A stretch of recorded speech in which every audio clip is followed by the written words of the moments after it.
और मीडिया से भी कि आप असली और नकली किन्नर को कैसे पहचानेंगे, कौन है असली किन्नर और कौन है नकली किन्नर। क्या सारे असली किन्नर सिर्फ डेरों में ही रहते हैं या कुछ असली किन्नर डेरों से बाहर भी रहते हैं। तो देहरादून की जनता के लिए ये जानना बहुत ज़रूरी है कि कुछ किन्नर ऐसे भी हैं जो डेरा कल्चर से बाहर रहते हैं, कुछ किराए पे कमरे लेके रहते हैं, कुछ अपना रोजगार कर रहे हैं या कुछ इंडिविजुअली बधाई मांगने का भी काम करते हैं। हर कोई नहीं चाहता प्रथाओं में रहना। प्रथाओं की आड़ में, किन्नर प्रथा की आड़ में यहाँ पे इतना अपराध चल रहा है देहरादून में, जिसको हम शासन प्रशासन से अवगत भी करवा चुके हैं और इसके लिए हमारा हाईकोर्ट नैनीताल तक हम लोग पहुँच चुके हैं। ये लड़ाई हमारी नैनीताल हाईकोर्ट तक पहुँच चुकी है। अभी कुछ दिन पहले यहाँ पे हमारे किन्नर ट्रांसजेंडर समुदाय के कुछ लोगों ने प्रेस कॉन्फ्रेंस की और उनमें से एक विग लगा के जो बैठे हुए थे यहाँ पे, रूबी हांडा जो अपना नाम बता रहे थे और जिनका नाम कुलविंदर रंधावा है, जो कि खुद 2 बच्चों के पिता हैं और यमुनानगर से बिलोंग करते हैं। तो वो खुद ट्रांसजेंडर है या नहीं है, अब मैं तो उनको नकली नहीं कहूँगी, वो उनकी मर्जी है, वो विग लगा के बैठे हैं, सूट पहन के बैठे हैं। और आप हमें देखिए, और अगर असली और नकली की बात आती है तो हम तो कहते हैं मेडिकल जांच कराइए, मेडिकल जांच कराइए, पता लगाइए कौन असली है कौन नकली है। तो ये असली और नकली का कंसेप्ट दिमाग से निकालना होगा।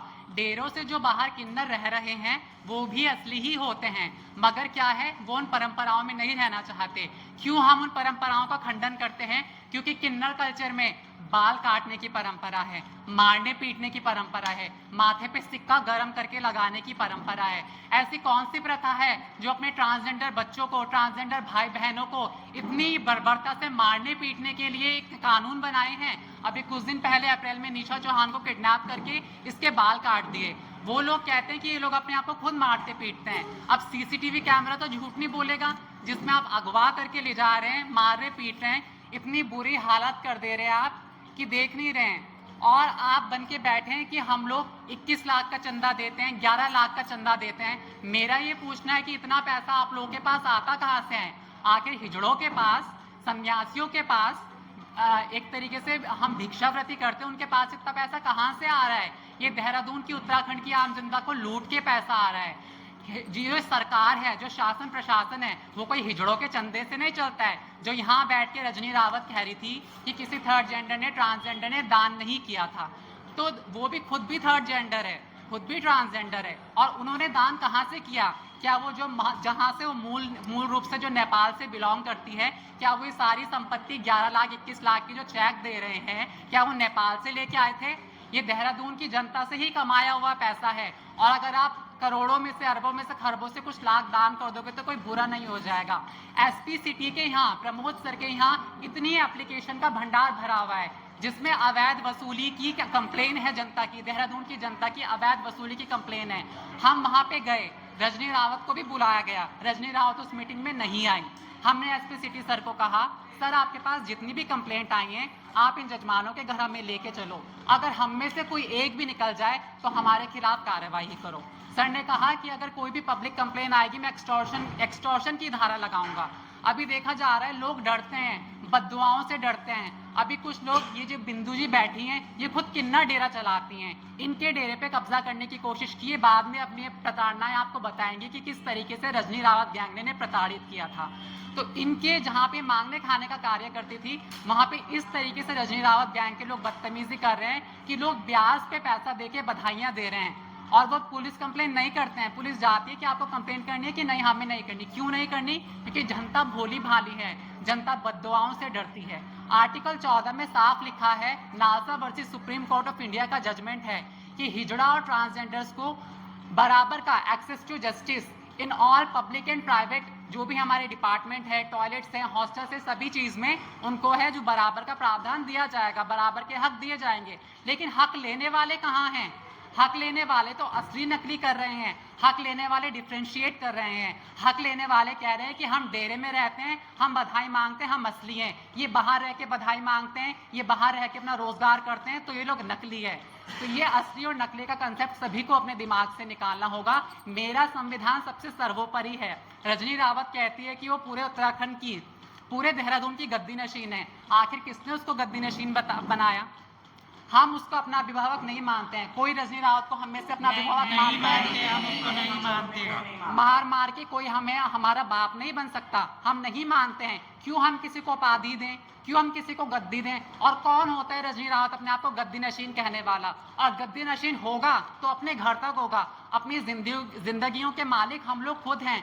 हमारा संविधान सबसे सर्वोपरि है, हमारे फंडामेंटल राइट सबसे सर्वोपरि हैं, इससे ऊपर कुछ भी नहीं है। और आज मैं इसके ऊपर हाथ रख के कहती हूँ कि जितने भी हम देहरादून के लोकल किन्नर बच्चे हैं, लोकल ट्रांसजेंडर बच्चे हैं, हम अपना शहर छोड़ के, अपना राज्य छोड़ के किसी के डर से कहीं नहीं जाएंगे। अब हम हाई कोर्ट तक पहुंच चुके हैं और हाई कोर्ट के बाद अगर हमें सुप्रीम कोर्ट का भी दरवाजा खटखटाना पड़े तो भी हम खटखटाएंगे। क्यों खटखटाएंगे? क्योंकि ये लोग कहते हैं, रजनी रावत गैंग कह रही है कि हम लोग इनकी छवि खराब कर रहे हैं, लेकिन अवैध वसूली करके, बदतमीजियां करके, जजमानों को डरा के, धमका के, नंगे होके बददुआएं देने के डर से ये लोग हमारी छवि खराब कर रहे हैं। मेरे जैसे जो बच्चे पढ़ रहे हैं, हमारी छवि पे भी फर्क पड़ता है, तो ये लोग हमारी छवि खराब कर रहे हैं। दूसरा, ये शहर का माहौल खराब कर रहे हैं। दूसरे किन्नरों के डेरों पे कब्जे करना, दूसरों के घरों पे कब्जे करना, बच्चों को किडनैप करके मारना पीटना, गुट बना के और लोगों को मारना पीटना, बच्चों को मारना पीटना, प्रशासन को गुमराह करना, शासन को गुमराह करना, ये असली है, ये नकली है, सिर्फ हमें ही बधाई दी जाए। आपको बधाई भी लेनी है, आपको सोने चांदी की प्लेट में खाना भी खाना है, और आप सन्यासी भी बनते हो कि हम लोग हिजड़े हैं। हम रजनी रावत को अपना अभिभावक नहीं मानते हैं, और जो ये गुंडागर्दी चल रही है इसके खिलाफ हम हाई कोर्ट तक पहुंच चुके हैं, और जरूरत पड़ी तो हम सुप्रीम कोर्ट तक जाएंगे। देहरादून बाईपास रोड, हसनपुर, किन्नर मठ से हूँ। मेरे गुरुजी अभी पिछले 31 जुलाई को ख़त्म हुए, उनका निधन हुआ। उसके बाद में किन्नर परंपरा के अनुसार जैसे होता है, किन्नर मेरे घर पे आए, रजनी रावत लोग सब आए। इन्होंने पहले मेरे मठ पे कब्जा करना चाहा। कब्जा करने के बाद में जब मुझे लगा कि ये कब्जा कर रहे, तो मैंने 112 पे कॉल करके पुलिस बुलाई, इनको वहाँ से निकाला। उसके बाद में ये जबरन से जितना क्षेत्र मांग खा के हम लोग अपनी गुजर बसर करते थे, मेरे गुरुजी करते थे, उनके साथ मैं करती थी। उसके बाद इन्होंने अपने गुंडे, मवाली, दुनिया भर के 4-4, 6-6 गाड़ियों में अपने किन्नर सब बस्तियों में दौड़ा रखे हैं। जजमान बहुत परेशान है, क्योंकि देखो मेरे पास गरीब जनता है, बाईपास रोड का इलाका है, तो हमने कभी लड़कियों में बधाई नहीं मांगी। ये लोग लड़कियों में भी बदतमीजी कर करके नजायज ले रहे, नजायज वसूली कर रहे। जजमानों की शिकायत बहुत आती है। मैं भयभीत हूँ, क्योंकि मेरे पास कोई बंदा भी नहीं है फालतू। जो मेरे 2-4 चेले थे, इनके डर के मारे वो भग गए, मेरा डेरा छोड़ के भग गए। मेरे साथ में कोई भी अनहोनी होती है, कोई भी बात होती है, इसकी जिम्मेवार ये रजनी रावत है और इसका पूरा गैंग है। और एक बात और मैं कहना चाहती हूँ कि ये जो कहती है कि मैं पूरी समस्त देहरादून की गद्दी क्षेत्र की मालक हूँ, कोई बात नहीं, मालक है तो तू कोई ऐसा चीज पेश करना कि हम पीछे हट जाएं। अगर तूने कोई चीज तुझे किसी सरकार से मिली है, या कोई कोर्ट ने दी है, या कोई किसी चीज ने तुझे दिया है कि भाई पूरा क्षेत्र तू ही मांग, परेशान किया जा रहा है। 3-4 महीने हो गए, मैं बहुत दुखी हूँ, और मैं शासन प्रशासन से ये कहना चाहती हूँ कि मेरी जान की माल की रक्षा करी जाए। इसलिए दुखी कर रखा हमें, हम अपने घरों में सेफ नहीं है, हम अपने घरों में सेफ नहीं है, हम खा नहीं सकते, कमा नहीं सकते। या तो इसके अंडर में रह के इसके बातों को फॉलो करो, हम पे नहीं होता बर्दाश्त। इसने बहुत गुंडागर्दी मचा रखी है। मैं शासन प्रशासन से यही गुहार लगाना चाहती हूँ कि हम लोग भी किन्नर हैं, हम लोग भी अपने गुरुओं की सेवा करें, उनके नीचे रहे। उनके मरने के बाद में हम अपने घर के मालक क्यों नहीं है? रजनी रावत अपनी धौंस और अपनी हेकड़ी से हमें जबरदस्ती भगाना, लूटना चाहती है। मैं सरकार से यही विनती करना चाहती हूँ कि इस रजनी के रावण राज से हम हिजड़ों को और ये ट्रांसजेंडर बच्चे जितने देहरादून के हैं, इनकी रक्षा करी जाए, इनकी सुरक्षा करी जाए। इससे ज़्यादा मैं कुछ नहीं बोलूँगी। अब भी रुकने का नाम नहीं ले रहे हैं। गाड़ियों में 10-10, 15-15 बाउंसर भर के, गुंडे बदमाश भर के, और रजनी के जितने भी गुट के लोग हैं, वो लोग अब भी मुझ पे हमला करने से चूक नहीं रहे। वो सोच रहे हैं कि किस तरह मौका मिले और फिर से वो किसी बड़ी वारदात को अंजाम दें। और मैं हाई कोर्ट की और प्रशासन की एक शुक्रगुजार हूँ कि मुझे सुरक्षा दी गई, जिससे कि मैं खुद को थोड़ा सा फील कर रही हूँ कि मैं सेफ हूँ, लेकिन मैं कहीं तक सेफ नहीं हूँ। अब भी वो लोग किसी बड़ी घटना को अंजाम देना चाहते हैं। और मैं एक बात और कहना चाहती हूँ कि रजनी रावत मूल निवासी राम बहादुर नेपाल का जो कि रहने वाला है, वो मुझे ये कहता है कि मैं एक पुरुष हूँ, मैं शादीशुदा हूँ, मैं 1-2 बच्चों का पिता हूँ। अगर मैं पुरुष हूँ तो ये रजनी रावत ने दिया है, साइन करे हैं, जो कि मेरी गुरु ने मुझे कुछ टाइम पहले अपना नाचने गाने का कार्य करने के लिए कुछ थोड़ा सा क्षेत्र दिया था, जिसमें कि ये रजनी रावत का भी अंगूठा है और इसमें रजनी रावत के भी साइन है। तो मैं ये कहना चाहती हूँ, अगर मैं पुरुष हूँ और रजनी इस तरह के अपने अंगूठे और साइन करके एरिया डिवाइडिंग करती है, उसको ये अधिकार किसने दिया? और क्या अगर मैं पुरुष हूँ तो उसके घर में इतने सारे जो लोग हैं जिनको वो गलियों में क्षेत्र में मांगने के लिए उगाई करने के लिए भेजती है, वो सारे पुरुष हैं? वो कौन है, कहाँ से आए, उनका मूल निवास कहाँ का है? उस चीज़ के बारे में सरकार से कहना चाहती हूँ। अगर जब रजनी ने ये मुहिम छेड़ी है असली और नकली की, तो सरकार, शासन, प्रशासन देहरादून में सभी की डिस्ट्रिक्ट में जितने भी ट्रांसजेंडर है सभी की मेडिकल जांच हो, जिससे ये पता चले कौन असली है और कौन नकली है, और इसकी अवैध अपूर्ण संपत्ति की भी सरकार जांच करे। मैं यही कहना चाहती हूँ। नमस्कार करती हूँ। मेरा नाम शिखा है और मैं विकासनगर से हूँ। मैं सिर्फ इतनी बात कहना चाहती हूँ कि अभी बीते दिन 3-4 दिन पहले रजनी रावत ने यहाँ पे प्रेस कॉन्फ्रेंस करी। अपने साथ में उन्होंने किन्नरों को बैठाया। उनमें से एक लड़का था जो कपड़े पहन के बैठा हुआ था, रूबी हंडा, और उनके साथ में जो और 2-3 किन्नर आ रखे थे। ठीक है, मेरा मतलब सिर्फ कहने का ये है, अभी 3 साल पहले दिल्ली के अंदर एक बहुत हाई प्रोफाइल मर्डर केस हुआ था एकता जोशी जी का। बाद में वो सब सुलझ गया, पुलिस ने सब गुत्थियाँ को सुलझाया। उनमें कुछ लोग किन्नर इन्वॉल्व थे जिन्होंने सुपारी दे करके उन एकता जोशी जी को मरवाया था। आप मीडिया में उसमें यूट्यूब में जाके देख सकते हो, कम से कम 500 हज़ारों वीडियो होंगी, और उस वीडियो के अंदर एक नाम आता है कमल। वही कमल जो यहाँ पे बैठी हुई थी। मेरा कहने का मतलब ये है कि ये इस तरह के क्रिमिनल किन्नरों को, जो क्रिमिनल प्रवृत्ति के जो लोग हैं, ये उत्तराखंड में बुला बुला के शय दे करके रजनी रावत ये क्या करवाना चाहती है। ये इनके शूटरों से, डासना जेल के रहने वाले कॉन्टेक्ट किलरों से इनके संपर्क होते हैं। और मैं ये बात खोलना चाहती हूँ कि इनका कोई भरोसा नहीं है। किसी शूटर को पैसे देके किसी को, हम में से किसी के साथ भी ये घटना को अंजाम देने की कोशिश कर सकते हैं आने वाले टाइम में, क्योंकि इस तरह के क्रिमिनल किन्नर यहाँ पे आएंगे, इसके बराबर में बैठेंगे और आकर के यहाँ पे उल्टी सीधी पट्टियाँ पढ़ाएंगे, उल्टी सीधी बाइट देंगे मीडिया में, बोलेंगे ये असली है, ये नकली है, ये वो है।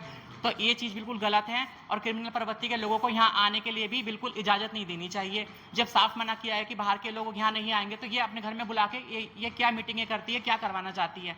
आने वाले वक्त में, आने वाले टाइम में बहुत बड़ा खतरा मंडरा रहा है। किसी के साथ में कुछ भी हो सकता है। अगर कुछ गलत होता है, किसी के साथ में कोई घटना घटती, कोई मरता है, कुछ होता है, इसकी जिम्मेदारी रजनी रावत होगी, इसके घर में बैठने वाले किन्नर होंगे।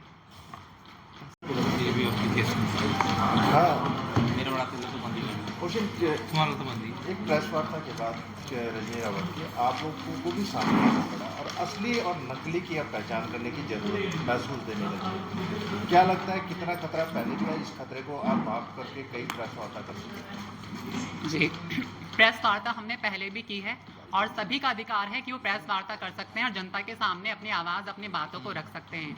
देखिए, ये 2024 चल रहा है, नालसा का जजमेंट आ गया है, ट्रांसजेंडर प्रोटेक्शन एक्ट 2019 और 20 बन चुका है। अब ये नकली और असली, यानी जो डेरे में रहने वाले हैं सिर्फ वो असली हो चुके हैं और जो बाहर इंडिविजुअल ट्रांस रह रहे हैं वो नकली है।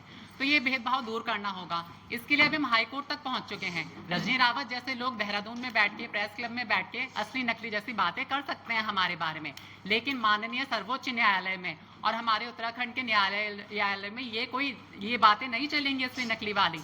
और रजनी रावत कहती है कि वो 850 साल पुराना उनके पास कोई कागज है। वो कौन से तामपत्र में कौन से मुगल शासक ने उनको कागज लिख के दिया और कौन से 850 साल पहले उनके गुरु जिंदा थे, जो आज तक वो गद्दी चली आ रही है, मुझको ये समझ में नहीं आता, है ना। और 1947 में देश आज़ाद होता है, आप कौन से 800-850 साल पुराने की बात, कागजों की बात करते हैं। तो हम उनकी बातों का खंडन करते हैं। रही असली नकली की बात, हमारी मेडिकल जांच कराएं।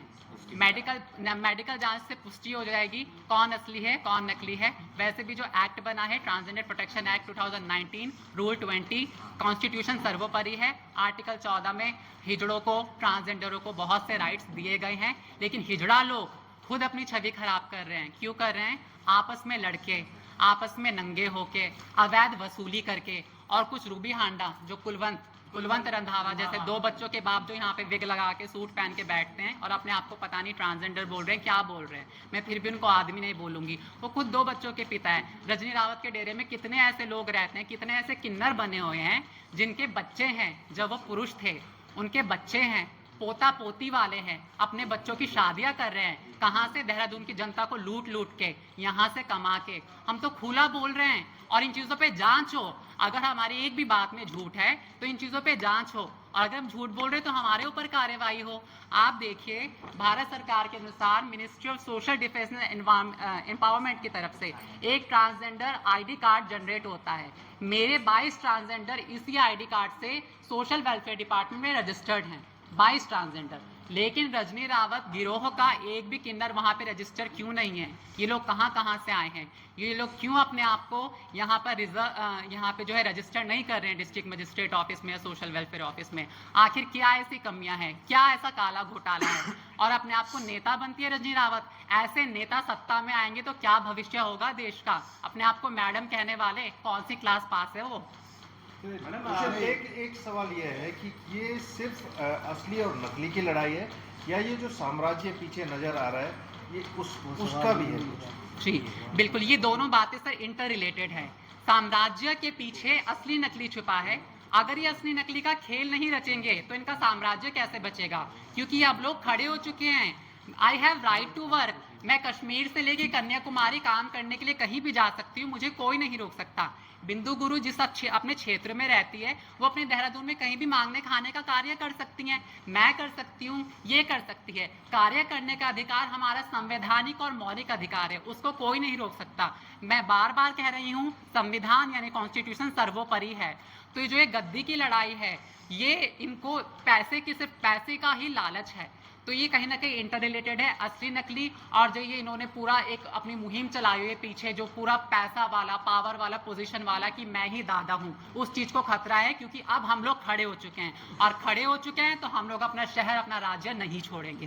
अब 2 सवाल हैं आपसे। जी देखिए, उगाई होती है एक्सटॉर्शन, जो जबरदस्ती किसी का दिल दुखा के ली जाती है, और बधाई होती है वो 21 रुपए की भी होती है, 1 रुपए की भी होती है, 21,000 की भी होती है। वो देने वाले की श्रद्धा है, देने वाले की श्रद्धा होनी चाहिए। रजनी रावत यहाँ पे बैठ के कह रहे थे कि मैं जितना कहूंगी मेरे चेले उतना ही लेंगे। तो आपके पास करोड़ों अरबों की संपत्ति कहाँ से आई है? और अगर आपके पास नहीं है तो अपने बहन भाइयों के अकाउंट चेक कराओ। हमने एसपी सिटी सर के सामने बात रखी है कि हमारे अकाउंट चेक करें, हमें सर्विलांस में रखें अगर हम अवैध वसूली करते हैं तो मेरा मानना यही है, उगाही बिल्कुल गलत है, बधाई सही है। अगर बधाई कोई अपनी स्वेच्छा से, अपनी श्रद्धा अनुसार देता है तो दिल दुखा के कोई बधाई नहीं होती है। अगला सवाल आपसे ये है कि अभी मलुकचंद शेरपुर के एरिया में हमारे बिंदु किन्नर जी निवास करते हैं। मौत शोक जताने के बहाने रजनी रावत इनके घर पे आती है। हमारे पास सारे सीसीटीवी फुटेज, फोटोज हैं। 10 बाउंसरों को लेके और कुछ अन्य किन्नरों को लेके अपने साथ आते हैं। वहाँ पे 1 हफ्ते जुआ खेलते हैं, 1 हफ्ते जुआ खेलते हैं। इनसे भी 1 लाख रुपया उधार लिया जाता है। ठीक है, तो ये क्या है? ये कब्जा करना ही है, और ऐसे पता नहीं कितने डेरों पे कब्जा किया है। इसलिए अब तक ये बिंदु गुरु जो थी, बिंदु किन्नर जी जो थी, ये रजनी रावत के साथ ही थी। आपने पहले इनको उनके साथ ही देखा होगा, लेकिन इनकी गुरु की मृत्यु हो जाने के पश्चात इनके घर पर, इनके इलाके पर उसने कब्जा करना चाहा। इसलिए इन्होंने 112 पे फ़ोन किया। 112 पे फ़ोन करने के बाद पुलिस ने आके उनके चेलों को, रजनी के चेलों को इनके घर से निकाला। उससे पहले निशा चौहान पे अटैक हुआ था, तो निशा चौहान पहुंच चुकी है हाई कोर्ट। हाई कोर्ट में निशा की रिट पिटीशन चल रही है प्रोटेक्शन को लेके, और उस प्रोटेक्शन में जज ने साफ कहा है कि हमें गुरु चेला शिष्य परंपरा से, किन्नर परंपरा से हट के हमें कार्यवाही चाहिए। क्यों चाहिए? क्योंकि कहीं ना कहीं जस्टिस जो हैं, जो वहाँ पे जज बैठे हैं, उनको भी पता है कि इलाकों के चक्कर में किन्नरों का आतंकवाद कितना बढ़ चुका है। ठीक है।